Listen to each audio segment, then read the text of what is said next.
नमस्कार, मैं हूं दिलासा पटले। BNN न्यूज चैनल में आप सभी का स्वागत है। बढ़ते हैं खबरों की ओर। राष्ट्रीय आदिवासी एकता परिषद के जिलाध्यक्ष द्वारा महामहिम राष्ट्रपति को सौंपा ज्ञापन।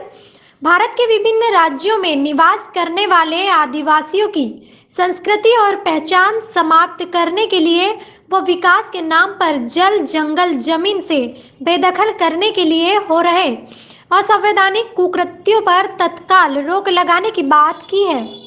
1947 को मिली आज़ादी और 1950 में मिले अधिकारों के बावजूद विकास के नाम पर औद्योगिकरण के माध्यम से बड़े बड़े बांध बनाकर प्राकृतिक संसाधनों के लिए उत्खनन करके जमीनों से विस्थापित किया है। वह और भी तमाम बातों को याद रखते हुए आदिवासी परिषद के जिलाध्यक्ष ने राष्ट्रपति को ज्ञापन सौंपा है। और यह राष्ट्रीय आदिवासी एकता परिषद के माध्यम से माननीय महामहिम राष्ट्रपति महोदय भारत सरकार नई दिल्ली को ज्ञापन सौंपा जा रहा है जिलाधिकारी महोदय के माध्यम से। और ये ज्ञापन है कि भारत के विभिन्न राज्यों में निवास करने वाले आदिवासियों की संस्कृति और पहचान समाप्त करने के लिए एवं विकास के नाम पर जल, जंगल, जमीन से बेदखल करने के लिए हो रहे असंवैधानिक कुकृत्यों पर तत्काल रोक लगाकर संवैधानिक व्यवस्था के अनुसार सुनिश्चित करने के संदर्भ में तो यह जो कार्यक्रम है 3 चरणों में था। और तो सबसे पहले 5 अक्टूबर को जिला स्तर पर ज्ञापन सौंपा गया। दूसरे चरण में 5 नवंबर को पहला, दूसरे चरण में 18 नवंबर को सारी तहसीलों में, और ये तीसरे चरण का जो कार्यक्रम है यह प्रदर्शन रैली का कार्यक्रम है। तो इस तरह से ये 3 चरणों का कार्यक्रम राष्ट्रीय आदिवासी एकता परिषद के माध्यम से सारे देश भर में यह चलाया जा रहा है।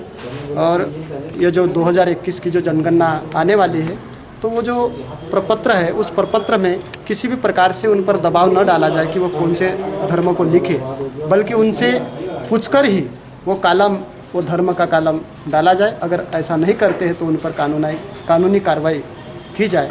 ऐसा ये राष्ट्रीय आदिवासी एकता परिषद का ज्ञापन है। और तमाम और भी मांगे हैं। जी, इसका विरोध हम करते हैं क्योंकि राष्ट्रीय अपने मोहन भागवत जी का जो है कि RSS प्रमुख मोहन भागवत और उनके आनुषंगिक जितने भी संगठन हैं वह 2021 की जनगणना में आदिवासियों को जबरन हिंदू बनाने का कोई कार्यक्रम चला रहे हैं और उन्होंने वचनबद्धता जाहिर की है। तो यह संविधान के अनुच्छेद 25 और 30 तक का खुल्ला उल्लंघन है। इसे तत्काल प्रतिबंधित किया जाए, ऐसा यहाँ पे इस राष्ट्रीय आदिवासी एकता परिषद के ज्ञापन में भी है। अगला कदम भारत बंद, जेल भरो आंदोलन इस तरह से चला जाएगा, क्योंकि तमाम और मुद्दे हैं जो राष्ट्रीय किसान मोर्चा हमारा जो संगठन है उसके माध्यम से भी किसानों की समस्याओं को लेकर जो भारत में जो चल रहा है उसको हमारे जो राष्ट्रीय अध्यक्ष है वामन मेश्राम साहब उन्होंने भी समर्थन दिया हुआ है।